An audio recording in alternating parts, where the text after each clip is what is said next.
Halo teman-teman Lumbung Pustaka, berjumpa lagi di channel kita. Alhamdulillah, dan pada video kali ini kita tidak akan membahas soal TWK karena ada salah satu teman kita itu yang nggak komplain sih sebenarnya, cuman request, Pak, Mas jangan bahas TWK terus dong, gantian yang TIU itu ya, karena kalau pulang kerja capek terus lihat soal-soal TWK yang susah itu nggak bisa belajar. Coba diselingi dengan soal TIU yang mudah-mudah agar bagi yang bekerja itu ketika pulang tetap bisa belajar. Baik, saya ikuti, jadi akan saya selingi dengan soal TIU yang mudah-mudah sehingga ketika teman-teman pulang kerja capek masih ingin belajar, buka buku nggak kuat, ya bisa nonton video ini sambil rebahan atau sambil ngapa-ngapain yang nyantai gitu ya, dan soalnya mudah dipahami. Baik, kita hari ini akan belajar tentang figural. Ini ya, ini penting juga karena soal mudah harus bisa dikerjakan. Kita akan mengerjakan yang ini aja, yang ketidaksamaan ya, tidak usah banyak-banyak soalnya, karena memang video ini saya dedikasikan untuk teman-teman yang bekerja sembari belajar. Oke, kita akan belajar ini dulu hari ini, mungkin nanti 12 soal cukup untuk asupannya gitu ya. Dan bersyukurlah bagi teman-teman yang bisa fokus belajar, mendapatkan fasilitas yang baik, bisa ikut les, bisa ikut TO. Tolong itu dimanfaatkan dengan sebaik-baiknya. Oke, kita mulai saja. Kalau teman-teman dihadapkan dengan soal yang meminta mencari yang berbeda, teman-teman harus melihat secara skimming. Hukum pertama melihat figural itu adalah skimming, atau dalam bahasa Indonesia itu juga digunakan yaitu baca cepat. Ini rumus pertama, baca cepat, baca sekilas. Contohnya soal yang ini kalau kita baca cepat kita bisa menemukan keanehan. Keanehannya adalah jumlahnya yang berbeda. Jumlah apa? Jumlah lingkaran hitamnya. Yang ini jumlahnya berapa? Ini 5. Yang B jumlahnya ada 7, ya enggak? Yang bawah itu ada 3 kalikan 3, 9. Gini.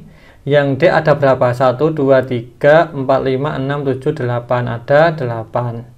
Yang E itu ada berapa? 1, 2, 3, 4, 5, 6, 7, 8, 9, 10, 11. Ada 11. Nah, dari sini kita bisa melihat yang berbeda yaitu yang D, dia bilangannya bisa dibagi 2 atau bilangan genap, sedangkan yang lain tidak bisa dibagi 2, atau bilangan ganjil bisa dibagi 2 tetapi hasilnya tidak bilangan bulat.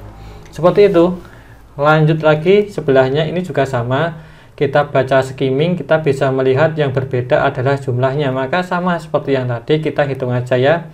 1, 2, 3, 4, 5, 6, 7, 8, 9, 10, 11. Ini ada 11.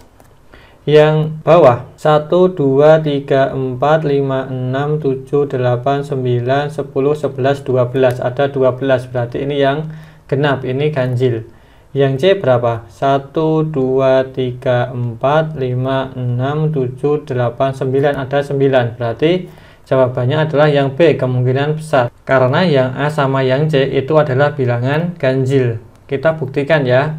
Ini ada berapa? 1, 2, 3, 4, 5, 6, 7. Ada 7. Ini ada 5. Benar ya?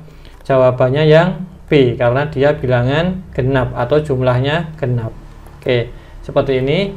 Kita lanjut lagi. Nah, di sini hukum kedua, setelah teman-teman bisa skimming, teman-teman harus hafal dulu ya, bahwa perubahan itu hanya ada 2 rumus. Yang pertama adalah dirotasi, kedua adalah cermin, ketiga adalah berubah bentuk. Perubahannya ini doang.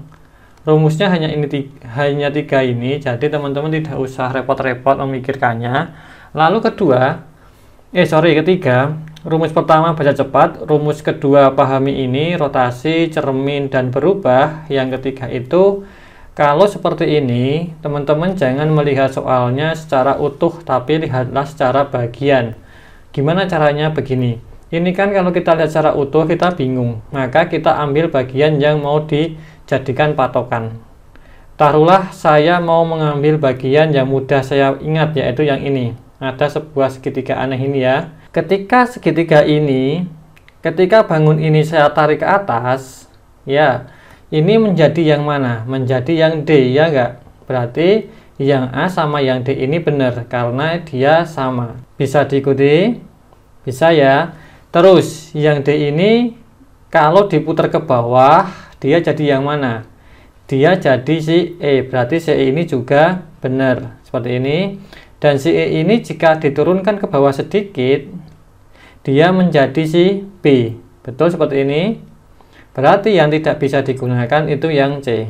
Oke, begini teman-teman, bisa diikuti ya teman-teman. Mudah? Mudah. Oke, kita lanjut lagi. Soal nomor berikutnya, ini ada sedikit jebakan ya teman-teman. Di sini adalah di sini ada dua bangun. Yang pertama adalah sebuah persegi, belakangnya juga ada sebuah persegi. Yang B ada lingkaran. Kalau kita baca cepat, kita punya dua kesimpulan. Apakah ini yang diminta adalah bangun yang memiliki sudut atau bangun yang diperkecil? Contoh si A. Si A ini kan awalnya besar, belakangnya kecil. Si B awalnya besar, belakangnya kecil. Begitupun seterusnya kecuali si E. Si E ini yang depannya besar, belakangnya besar. Nah, ini yang aneh sendiri, ya enggak? Maka kita bisa ngambil si E. Seperti ini. Tetapi ada sebuah pernyataan yang lain. Gimana kalau kita menggunakan patokan sudut? Si A ini punya sudut. Si D punya sudut. Ini punya sudut. Ini punya sudut. Sedangkan lingkaran tidak punya sudut. Gimana? Kalau kita seperti ini lebih aman kita ngambil si E. Kenapa? Karena sudutnya itu tidak konsisten. Di sini ada 4, ya, ada 4. Ini juga ada 4. Oke. Di sini cuma ada 3, sehingga sudut itu tidak konsisten, sehingga tidak bisa kita gunakan untuk patokan.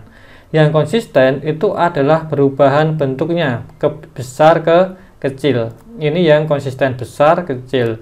Besar, kecil, besar, kecil. Nah, ini yang kita gunakan sebagai patokan karena konsisten. Seperti itu, kita geser ke sampingnya. Nah, kalau yang ini, itu baru kita bisa memanfaatkan sudutnya. Ya, kelihatan berbeda sekali sudutnya ya. Coba kita hitung, ada 1, 2, 3, 4, 5, 6. Ada 6.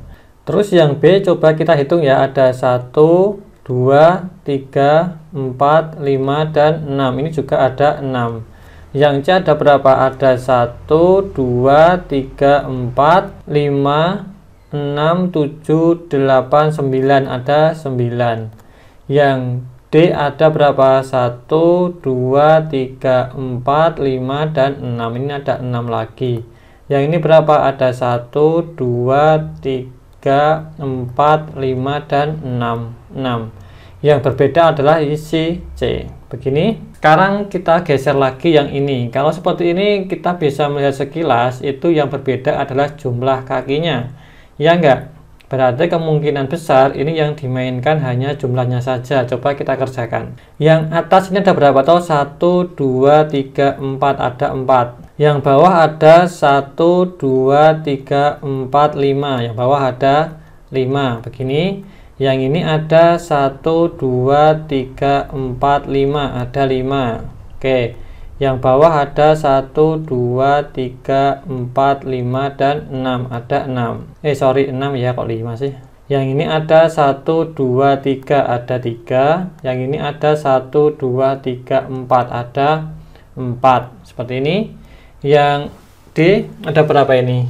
1, 2, 3, 4, 5, 6, 7. Ada 7. Yang bawah ada 1, 2, 3, 4, 5, dan 6. Oke, begini. Yang E, yang atas ada 1, 2, 3, 4, 5, 6. Ada 6. Yang ini ada 1, 2, 3, 4, 5, 6, dan 7. Oke, begini. Kalau kita jumlahkan ini menjadi 9. Ini menjadi 5. Ya, ini 4 tambah 5 jadi 9. Yang ini 5 tambah 6 jadi 11. Yang ini menjadi 7. Yang ini menjadi berapa? 13. Yang ini menjadi 13. Maka semua hasilnya bilangan ganjil. Lalu kalau seperti ini kita cek cara yang kedua, apa yang berbeda dari sini? Kalau ganjilnya kan nggak bisa kita gunakan untuk mencari jawaban, maka kita menggunakan cara yang lain. Kalau kita perhatikan seksama, di sini ada sebuah perbedaan. Yang A itu yang atas 4, yang bawah 5, artinya yang atas lebih kecil. Yang B itu yang atas 5, yang bawah 6, artinya yang atas lebih kecil. Yang C itu yang atas 3, yang bawah 4, artinya yang atas lebih kecil. Yang D yang atas itu 7, yang bawah itu 6, berarti ini yang berbeda, yang atas lebih besar. Sedangkan yang E sama dengan jawaban yang lain, yaitu yang atas lebih kecil. Maka jawabannya yang D, karena yang atas lebih besar. Sedangkan teman-temannya yang lain itu yang atas yang lebih kecil. Oke, seperti itu. Kita lanjut ke soal berikutnya. Di sini ada soal seperti ini. Kita bisa lihat secara sekilas bahwa bentuknya itu hampir semuanya sama, hanya belah ketupat, persegi, dan juga ada yang segi lainnya. Maka yang bisa kita notice atau kita ingat itu adalah seginya, sudutnya atau sudutnya itu beda. Ini yang kelihatan banget. Maka kita bisa coba terapkan. Ini ada 1, 2, 3, 4, ada 4. Yang B ada 1, 2, 3, 4, juga ada 4. Yang ini ada 1, 2, 3, 4, juga ada 4. Yang E itu juga sama, ada 1, 2, 3, 4, ada 4. Yang D ya tadi ya. Sekarang yang E 1, 2, 3, 4, 5, 6, berarti ini ada 6. Ini yang paling berbeda, kita ambil gitu. Terus yang ini sama ya. Kita coba lihat di sini. Kalau kita lihat secara skimming, secara cepat, itu ada sebuah perbedaan yang sangat mencolok. Taruhlah yang A ini jelas yang jawabannya. Kenapa? Karena lihat yang B. Yang B itu ada bangunan besar yang bawah ini, yang luar. Lalu dia dalamnya itu sama bangunannya, hanya diperkecil saja. Lalu di rotasi. Yang E juga sama, bangunan luar dan dalam itu sama, cuman di rotasi dan diperkecil. Yang C juga sama, yang D juga sama. Sedangkan yang A enggak. Dia yang luar itu sudutnya ada 1, 2, 3, 4, 5, 6. Yang dalam ada banyak, 1, 2, 3, 4, 5, 6, 7, 8. Ada 8. Maka jawabannya adalah si A yang paling berbeda. Lanjut, di sini teman-teman pasti sudah bisa notice ini yang dimainkan hanya jumlahnya saja, maka kita bisa menghitungnya. Yang A ada berapa? 1, 2, 3, 4, 5, 6, 7, 8, 9, 10. Ada 10. Yang B ada 1, 2, 3, 4, 5, 6, 7. Ada 7. Yang C ada 4. Maka yang B ini pasti kita curigai karena A sama C bilangannya genap. Yang D 1, 2, 3, 4, 5, 6, 7, 8, 9, 10, 11, 12. Ada 12. Semakin yakin kita milih yang B 1, 2, 3, 4, 5, 6. Oke, berarti deal yang B yang berbeda karena dia ganjil.